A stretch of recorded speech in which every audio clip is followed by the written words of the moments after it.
প্রতিদিন সকালবেলা সন্ধ্যাবেলা ওয়া ইনদামা ইয়াযহাব ইলা ফিরাশি, আর রাতে যখন বেডে ঘুমাতে যেতেন হাত দুইটা এরকম করতেন করে তিনি সূরাতুল ইখলাস পড়তেন, সূরাতুল ফালাক পড়তেন, সূরাতুন নাস পড়তেন। এই তিনটা সূরা পড়তেন। এই তিনটা সূরাকে একসাথে বলে তিন কুল। কি বলে? কুল আস-সালাসা। কারণ এই তিনটা সূরার শুরুতে কুল আছে না নাই? তিন কুল পড়ে বিশ্বনবী হাতের মধ্যে ফু দিতেন। ফু দিয়ে মাথা থেকে শুরু করে মুছতে মুছতে মুছতে মুছতে পা পর্যন্ত মুছতেন, হাত মুছতেন, সারা দেহের যতটুকু সম্ভব বিশ্বনবী সারা দেহের মধ্যে এই তিন কুল পড়া হাত দুইটা দিয়ে সারা দেহের মধ্যে বিশ্বনবী হাত বুলিয়ে দিতেন, মেসেজ করে দিতেন সুবহানাল্লাহ। সকালে সন্ধ্যায় আর রাতের বেলা বিছানায় গেলে। এটা protection from all the bad আইস। যত হিংসুক চক্ষু আছে, যত ভূত পেতনি আর শয়তানের অনিষ্ট আছে, সব থেকে আপনাকে রক্ষা করবে কে? এজন্য প্রতিদিন এগুলো পড়বেন।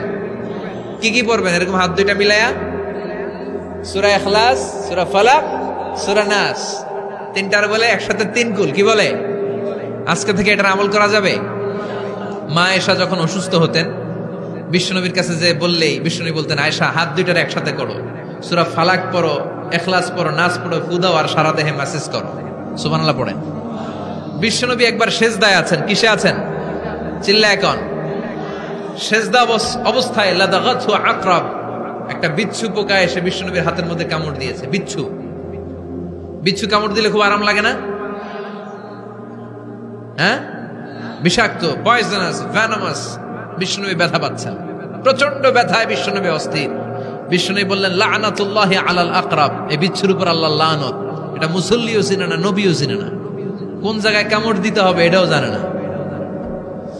কিন্তু কামড় দিয়েছে, ব্যথায় কাতরাচ্ছে। বিশ্বনবী বললেন, লবণের পানি গরম দাও, আঙ্গুলের উপরে ঢালো।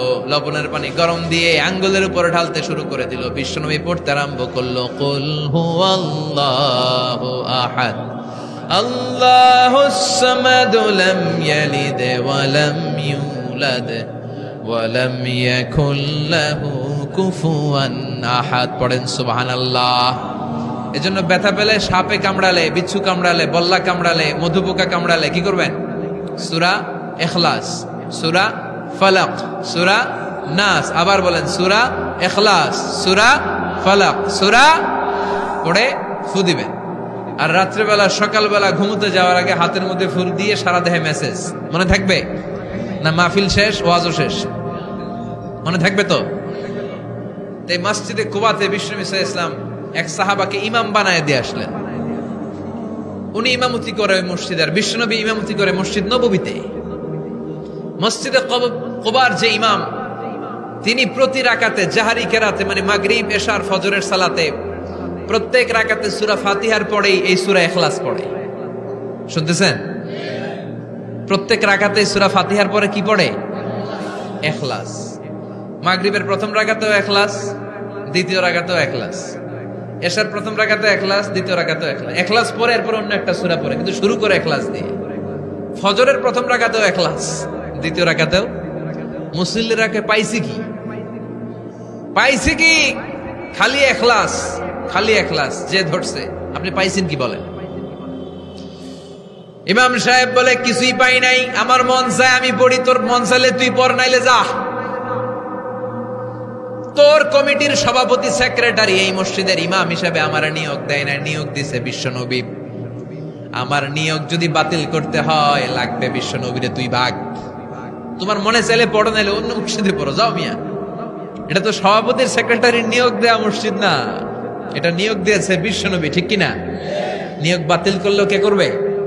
বিশ্বনবী। সবাই বিশ্বনবীর কাছে যে বললো, ইয়া রাসূলুল্লাহ, এমন মুসল্লি, এমন ইমাম আপনি দিয়ে আসছেন, উনি ইখলাস ছাড়া আর কিছু পড়ে না। বিশ্বনবী বললেন, তাই নাকি? এমন করে কেন? ডেকে আনা হলো। বিশ্বনবী বললেন, ওরে সাহাবী, ঘটনা কি হাসা? কয় হাসা।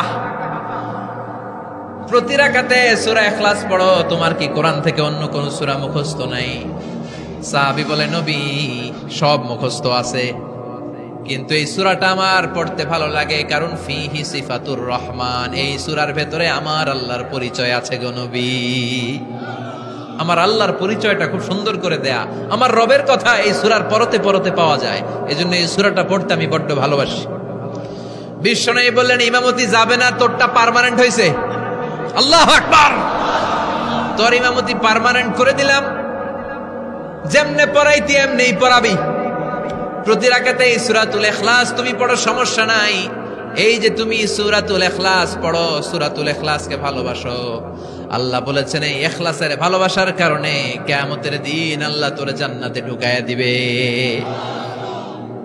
ইখলাসের ভালোবাসার কারণে আনতা মিন আহলিল জান্নাহ, তুমি জান্নাতে যাবা। হুব্বুকা ইয়াহা ইউদখিলুকাল জান্নাহ, এই সূরার ভালোবাসাই তোমার জান্নাতে ঢুকায়া দিবে। সুবহানাল্লাহ পড়েন। এজন্য সূরা বেশি বেশি পড়তে রাজি আছেন তো? বিশ্বনবী তাবুকের যুদ্ধে গেলেন। তাবুকের ময়দানে বিশাল যুদ্ধের ময়দান, বিশ্বনবী 30,000 সৈন্য নিয়ে গিয়েছেন। আর খ্রিস্টানদের সৈন্যদের সংখ্যা হচ্ছে প্রায় 40,000। কিন্তু বিশ্বনবী যুদ্ধে এসেছেন শুনে খ্রিস্টান বাদশা দৌড়, সৈন্যবাহিনী নিয়ে সব পালায় গেছে। যুদ্ধ ছাড়াই বিশ্বনবীর বিজয় দিছে কে? বিশ্বনবী তো মহা খুশি, আল্লাহর শুকরিয়া আদায় করলেন। যুদ্ধের ময়দানে বিশ্বনবী দাঁড়িয়ে আছেন, হঠাৎ দেখলেন সাইয়েদনা জিব্রাইল আকাশ থেকে জমিনে নেমে আসছে। জিব্রাইলকে আল্লাহ তাআলা 600 পাখা দিয়েছিলেন। সহিহ মুসলিমের বর্ণনা, রাআ রাসূলুল্লাহি জিবরিলা ওয়া লাহু 600 জানাহ। 600 পাখা। কয়শো? 600 পাখা মেলে সাইয়েদনা জিব্রাইল নেমে আসছেন। ওনার পাখার কারণে সূর্যের আলো পৃথিবীর মধ্যে পড়তে বাধা সৃষ্টি হচ্ছে। অন্ধকার দেখে বিশ্বনবী তাকিয়ে দেখে জিব্রাইল একা না, জিব্রাইলের সাথে হাজার হাজার ফেরেশতার বহর। বিশ্বনবী বললেন কত ফেরেশতা এসেছে? কয় 1,40,000। সাইয়েদনা জিব্রাইল বললেন, ও নবী, আপনি যুদ্ধের ময়দানে আল্লাহর শুকরিয়া করেন, আর ওই মদিনাতে আপনার কলিজার টুকরা সাহাবী মুআবিয়া ইবনে মুআবিয়া আল মুজানি একটু আগে শেষ নিঃশ্বাস ত্যাগ করেছে গো নবী। বিশ্বনবী পড়লেন, ইন্না লিল্লাহি ওয়া ইন্না ইলাইহি রাজিউন। সাইয়েদনা জিব্রাইল বলেন, নবী, এইমাত্র মুআবিয়া ইবনে মুআবিয়া আল মুজানি দুনিয়া থেকে বিদায় নিয়েছে, আপনি কি তার রুহের মাগফিরাতের জন্য গায়েবানা জানাজা পড়বেন না? বিশ্বনবী বললেন, অবশ্যই পড়ব। সাহাবাদের মধ্যে ঘোষণা দিয়ে দিলেন, সবাই ওযু করে আসো।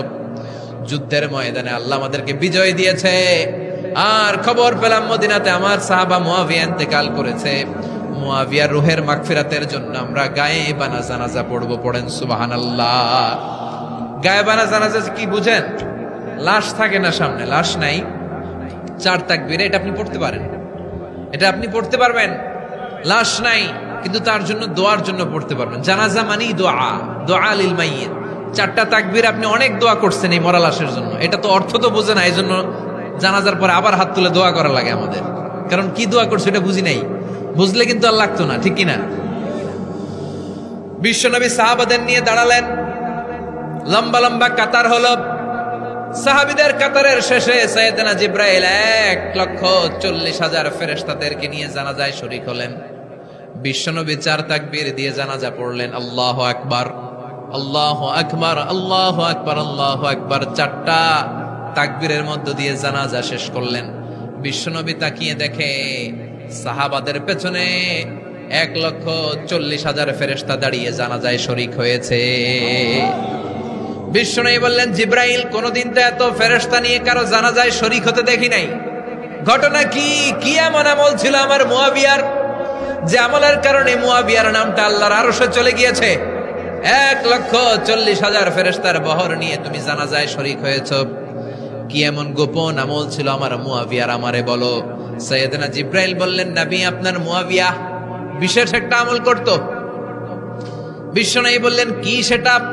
সাইয়েদনা জিব্রাইল বলে, আপনার এই সাহাবী কাইমান আও কাঈদান, জালিসান আও মাশিয়ান, উঠতে বসতে চলতে ফিরতে সব সময় আপনার এই সাহাবী পড়তে থাকতো, কুল হুয়াল্লাহু আহাদ, আল্লাহুস সামাদ, লাম ইয়ালিদ ওয়া লাম ইউলাদ ওয়া লাম ইয়াকুল লাহু কুফুয়ান আহাদ। পড়েন সুবহানাল্লাহ।